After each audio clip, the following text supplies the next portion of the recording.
अपना उत्तराखंड आप देख रहे हो, आपके साथ मैं हूं चांदनी धवन। और चलिए खबरों की शुरुआत करते हैं। सीएम पुष्कर सिंह धामी ने आज खटीमा के शहीद स्थल पहुंचकर शहीदों को श्रद्धांजलि दी है।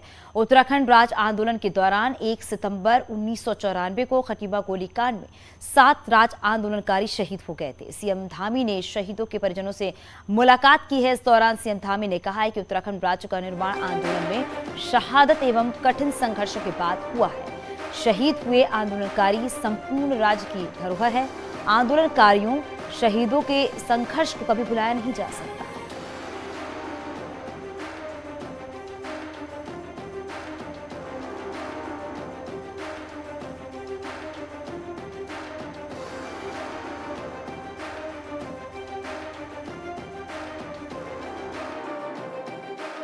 हर बार बरसी पर शहादत के इस दिवस पर अपनी श्रद्धांजलि अर्पित करने आते हैं हमारे बहुत वरिष्ठ नेता आदरणीय काशी सिंह मेरी, हमारे खासकर हमारे शहीदों के सभी परिजन, भगवान सिंह सिरोला के, प्रताप सिंह जी के, सलीम अहमद के, गोपी चंद जी के, धर्मानंद भट्ट जी के, परमजीत सिंह और रामपाल जी के परिवार के सभी हमारे आए हुए उनके परिजन, हमारे जिले के जिलाधिकारी जी, हमारे एसएसपी साहब, चंपावत से आए हुए भाई विक्रम पाठक जी, हमारे जिलाध्यक्ष एवं मेरे सामने बैठे हुए सभी आंदोलनकारी भाइयों बहनों, मैं अगर नाम लूंगा तो बहुत लंबा हो जाएगा।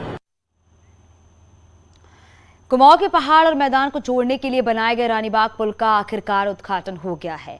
ये 2 लेन पुल पिछले 1 महीने से बनकर तैयार था, लेकिन डेट तय नहीं होने के कारण पुल का उद्घाटन नहीं हो सका था। लेकिन न्यूज 18 पर खबर दिखाए जाने पर सीएम पुष्कर सिंह धामी ने इसका संज्ञान लिया और आखिरकार सीएम धामी ने और केंद्रीय रक्षा पर्यटन राज्य मंत्री अजय भट्ट ने इस पुल को जनता के नाम कर दिया है, जिससे हल्द्वानी से भीमताल होते हुए पदमपुरी, मुक्तेश्वर, धानाचूली, अल्मोड़ा, रानीखेत, बागेश्वर, चंपावत और पिथौरागढ़ का सफर जो है वो आसान हो जाएगा।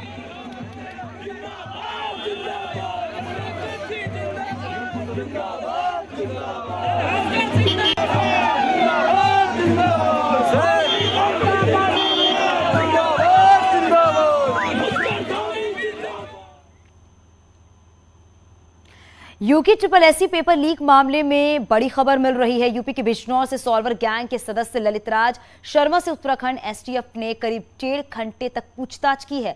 ललित राज शर्मा ने अपने घर में पेपर सॉल्व किए थे। वही बताया जा रहा है कि ललित राज ने कई राज भी उगले हैं। तो देहरादून एसटीएफ ने 1.5 घंटे तक ये पूछताछ की है और आरोपी ने पूछताछ में कई राज जो हैं वो उगले हैं और कई बड़े खुलासे जो हैं वो हुए हैं, क्योंकि लगातार एक्शन जारी है। यूके SSSC पेपर लीक मामले में एक के बाद एक बड़ी कार्रवाई हो रही है, बड़ा एक्शन लिया जा रहा है और गिरफ्तारियां भी हो रही हैं। और अब ललित राज को गिरफ्तार किया गया है, उसे पूछताछ की जा रही है। 1.5 घंटे तक ये पूछताछ चली है। हमारे सहयोगी शकील हमारे साथ फोन लाइन पर जुड़ गए हैं। शकील, ललित राज से 1.5 घंटे तक पूछताछ की गई है, पूछताछ में क्या बातें सामने निकल कर आई हैं? देखिए, मैं आपको बताना चाहता हूँ, ये यूके SSSC का पेपर लीक हुआ था। इस लीक मामले में ललित राज शर्मा को पुलिस ने उठा के एसटीएफ देहरादून ले गई थी। आज पुलिस एसटीएफ रिमांड से लेकर के बिजनौर के धामपुर इलाके में पहुंची, मोहल्ला बड़वान में, जहां कुछ दस्तावेज जो है मिले हैं। उन दस्तावेजों की जांच पड़ताल की जा रही है और ललित राज शर्मा से लगभग 1.5 से 2 घंटे जो है ने पूछताछ की है। अब पूरे मामले को लेकर गहन जांच पड़ताल हो रही है और नए नाम भी इसमें सामने आ सकते हैं, क्योंकि धामपुर जो ये इसका ललित राज शर्मा का मकान था, यहाँ पर पेपर सॉल्व हुआ था और लगभग 2 दर्जन से अधिक लोगों ने यहाँ पे परीक्षा दी थी। इसी परीक्षा का पेपर लीक हुआ था, तो इसको एसटीएफ एक्टिव है और आज धामपुर के बड़वान इलाके से जो है पूछताछ हुई है ललित राज शर्मा से। बहुत शुक्रिया शकील इस पूरी जानकारी के लिए।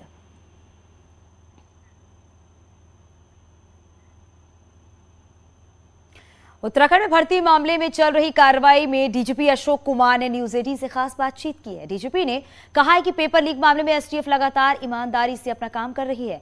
डीजीपी ने कहा है कि पुलिस पर कोई दबाव नहीं है। उन्होंने कहा कि हाकम सिंह समेत 4 लोग इस घोटाले की बड़ी मछलियां हैं। वहीं हाकम सिंह के साथ ही खुद डीजीपी की फोटो वायरल होने पर भी उन्होंने अपनी बात रखी।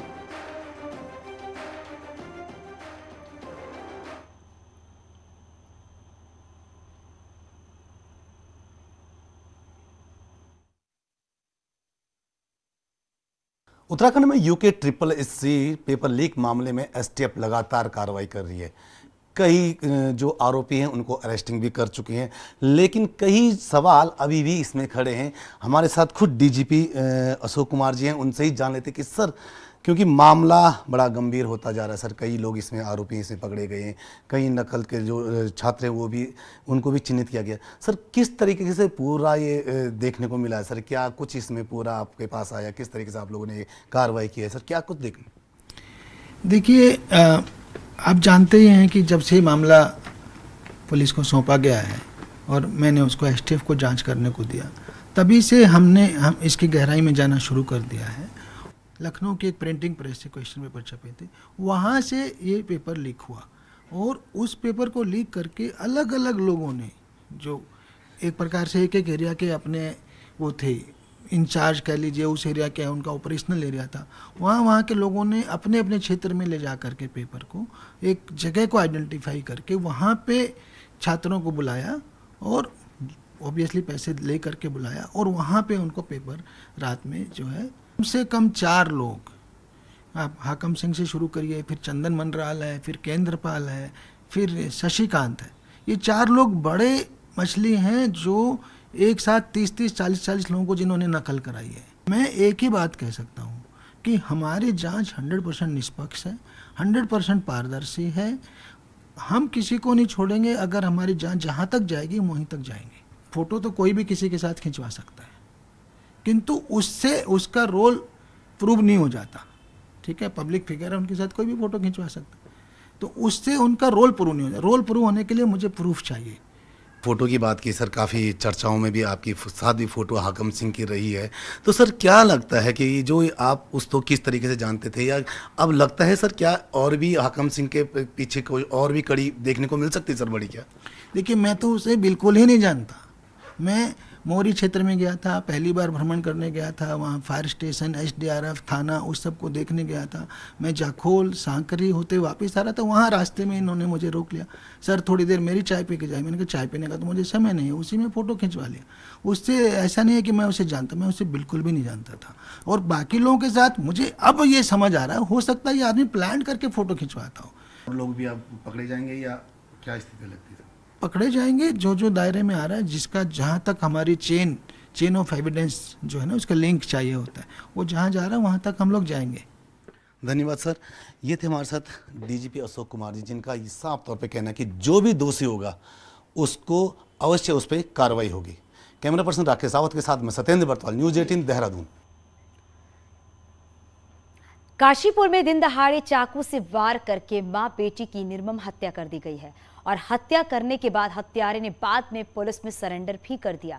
हत्यारे का नाम सलमान है। घटना कोतवाली क्षेत्र के मोहल्ला अली खान की बताई जा रही है। बताया ये भी जा रहा है कि प्रेम प्रसंग की वजह से हत्या की गई। सलमान शबाना से शादी करना चाहता था, लेकिन शबाना के इनकार के बाद उसने शबाना और उसकी मां की हत्या कर दी। हत्यारा पुलिस की गिरफ्त में है और हत्या में प्रयुक्त हथियार बरामद भी कर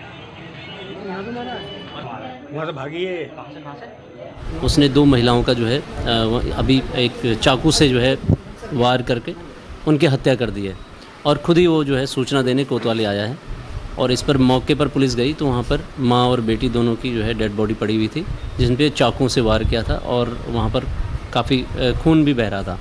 तो मौके पर पुलिस के द्वारा पंचनामा की कार्रवाई की गई है और अभी PM के लिए दोनों डेड बॉडी भेज दी गई हैं। राज्य के पेपर लीक घोटाले पर कांग्रेस नेता हरीश रावत ने कहा है कि ये घोटाला उत्तराखंड में कई लोगों की बलि लेगा। उन्होंने कहा है कि युवाओं और राज्य की आह का इन लोगों पर असर पड़ेगा। वहीं विधानसभा में भी भर्ती घोटाले पर उन्होंने कहा कि यदि वहां भी गड़बड़ी हुई है तो भर्ती करने वाले बड़े बड़े खिलाड़ियों की बलि ली जाएगी। और इसके साथ ही बीजेपी प्रभारी दुष्यंत गौतम के बयान पर हरीश रावत ने तंज कसा।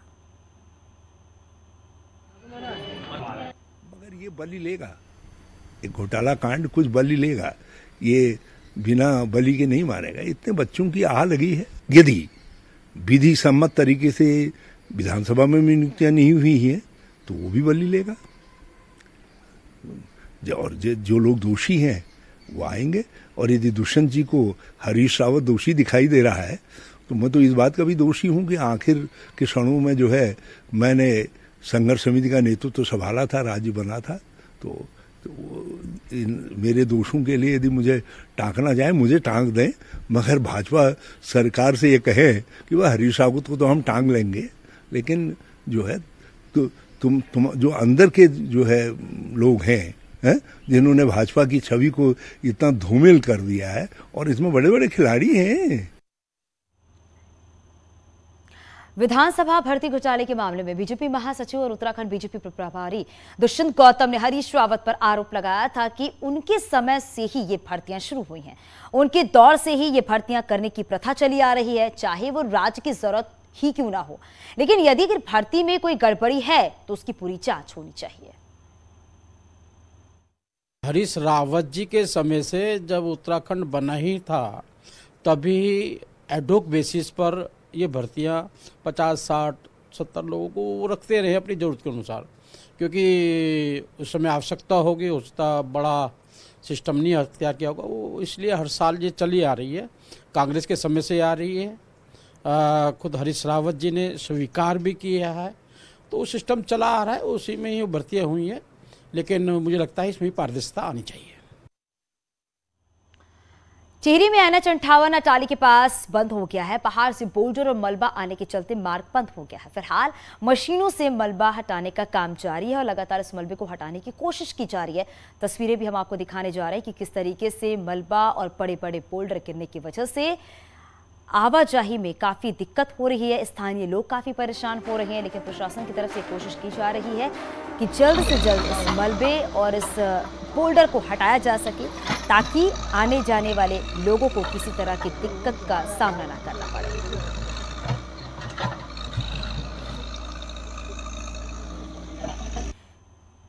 तो पहाड़ से जो मलबा आया है वो तस्वीरें भी आप देख रहे हैं।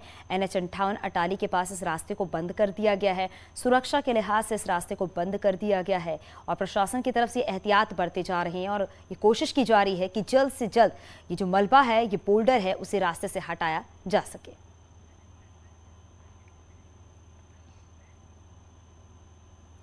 उत्तरकाशी के मोरी प्रखंड में गुरारी पेंशन मार्ग की बदहाल स्थिति के कारण ग्रामीणों में भारी परेशानी का सामना करना पड़ रहा है।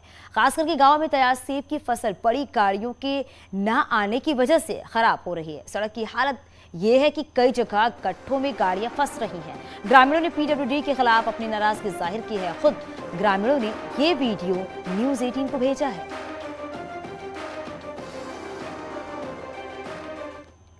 पूरी स्थिति है रोड की, और आने जो है यहाँ जो फंस रहे हैं, कचरे जो पलटा खा रहे हैं, और रोड की कोई स्थिति पूरी स्थिति हो रही है। मैंने लिखा पढ़ी की, लेकिन जो है विभाग वाले कोई ध्यान नहीं दे रहे हैं, और यहाँ जो है सभी गांव वालों की बुरी दशा है। सेब तोड़ रखे हैं, अपने जो है छानियों में रखे हुए हैं, कुछ सड़ गए हैं, कुछ सड़ने की स्थिति में है। पिथौरागढ़ में मुंशियारी को जोड़ने वाला एक वैली ब्रिज पहाड़ी से मलबा आने से टूट गया है। हरडिया नाले पर विश्व बैंक के सहयोग से 8.5 करोड़ की लागत से यह ब्रिज बीते साल ही बनाया गया था, लेकिन पहाड़ी से आए जलजले में पुल पूरी तरह से टूट गया है और इस पुल पर लंबे समय से खतरा मंडरा रहा था, जिसे देखते हुए इसको ठीक इसके ऊपर ही नया पुल बनाने का काम भी लगभग पूरा हो गया था और इससे पहले ही पुराना पुल जो है वो जमींदोज हो गया। आपको बता दें कि हरडिया के पास सालों से पहाड़ लगातार दरक रहा है।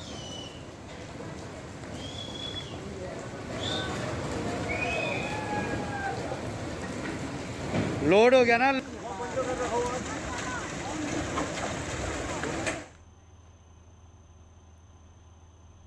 उत्तराखंड के पहाड़ी इलाकों में भले ही बारिश से तबाही की तस्वीरें सामने आ रही हैं, लेकिन हरिद्वार जिले में इस बार सूखे जैसे हालात हो गए हैं। कम बारिश से तापमान में तो बढ़ोतरी हुई है, इसके साथ ही फसलों पर भी इसका असर देखने को मिला है।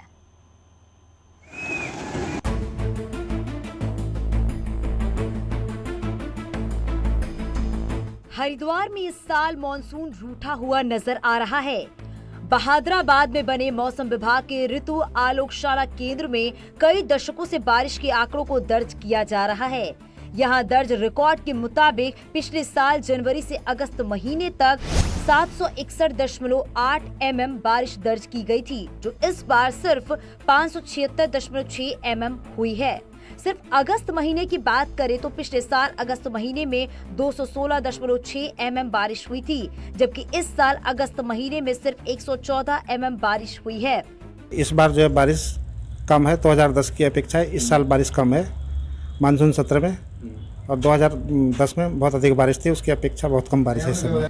पर्यावरणविद मानते हैं कि कम बारिश के कारण क्लाइमेट चेंज और ग्लोबल वार्मिंग है। जिस तरह से जंगलों को काटा जा रहा है और शहरीकरण बढ़ रहा है, उससे वैश्विक स्तर पर मौसम में बदलाव हुए हैं। मॉनसून सीजन में पर्याप्त बारिश न होना फसल चक्र के लिए भी नुकसानदायक है। जो क्रॉप पैटर्न है, जो एग्रीकल्चर की, जो हमारी कृषि की जो पैदावार है वो कम होगी और उसमें डिजीज वगैरह भी ज़्यादा होंगी, तो इससे क्या है पैदावार सिस्टम या आप कह लीजिएगा एग्रीकल्चर प्रोडक्टिविटी के ऊपर भी असर पड़ेगा। मॉनसून सीजन में बारिश नदारद है, जिससे क्षेत्र में सूखे जैसे हालात हो गए हैं। बारिश की कमी के चलते लोगों को भीषण गर्मी और उमस का सामना करना पड़ रहा है, जबकि किसानों में भी फसलों की पैदावार को लेकर चिंता बनी हुई है। ऐसे में लोग मॉनसून सीजन के अंतिम दिनों में अच्छी बारिश होने की उम्मीद कर रहे हैं। न्यूज़ 18 के लिए हरिद्वार से पुलकित शुक्ला की रिपोर्ट। पहले कोरोना ने और अब प्रशासन की उदासीनता ने बागेश्वर के एक कारोबारी पर संकट का बादल छा गया है। कोरोना में वापस लौटकर कृपाल बोरा ने प्रधानमंत्री स्वरोजगार के तहत अपना रोजगार खोला था, जिसके तहत ही उसने बैग बनाने की फैक्ट्री लगाई। फैक्ट्री लगाने के लिए जिला उद्योग केंद्र से 21 लाख का लोन भी लिया, लेकिन सिंगल यूज प्लास्टिक बंद करने के आदेश के बाद से अब बराबर नोटिस आने लगे हैं, जिसमें फैक्ट्री को तत्काल बंद करने के आदेश दिए गए हैं। वहीं बैंक से भी उसे किश्त जमा करने की नोटिस आ रही है। परेशान कृपाल ने जिला प्रशासन से लेकर विधायक तक मदद की गुहार लगाई है, लेकिन कहीं उसकी सुनवाई नहीं हो रही है। अब कैसे किस्त भरूंगा, कैसे अब आज के डेट पे देखा जाए तो किराया, और 2 महीने से मैंने दुकान भी बंद कर रखी है। मतलब नेक्स्ट टाइम मेरे आगे ऐसा परेशानी आ रखी है कि मैं बच्चों को कैसे खाना खिलाऊं। ऊधम सिंह नगर में गणेश उत्सव का आगाज हो गया है। रुद्रपुर में सिचकुल गणेश उत्सव समिति द्वारा भव्य शोभा यात्रा निकाली गई और 5 मंदिर से गाजे बाजे के साथ ये शोभा यात्रा निकाली गई। भगवान गणेश की भव्य मूर्ति और झांकियां आकर्षण का केंद्र बनी रही। जगह जगह लोगों ने शोभा यात्रा पर फूल बरसाए। इस दौरान लोग जमकर थिरकते हुए भी नजर आए। शहर के विभिन्न मार्गों से गुजरी शोभा यात्रा सिचकुल चौक पर पहुंची, जहां पर भगवान गणेश की मूर्ति को स्थापित किया गया है। इसके बाद 4 दिनों तक यहां पर धार्मिक और सांस्कृतिक कार्यक्रमों की धूम रही।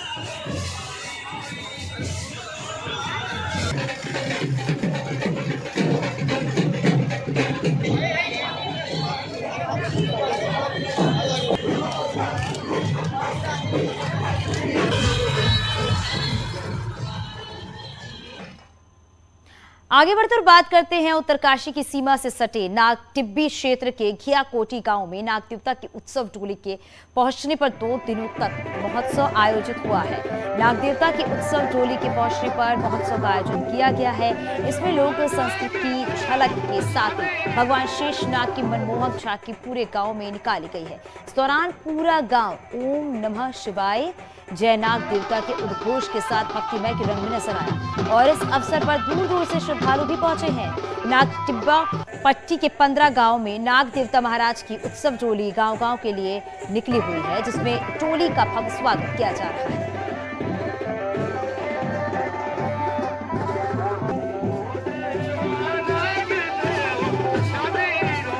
मैं बहुत बड़ी श्रद्धालु हूँ नाग देवता की, और जैसा कि इस बार देखा गया है घियाकोटी में घियाकोटी नाग देवता की समिति द्वारा आयोजन किया गया है, बहुत ही उत्सव से बनाई गई है यहाँ पे, और यहाँ का आयोजन काफी अच्छा था। मैं देहरादून से आके डोली को देख के काफी खुश हुई।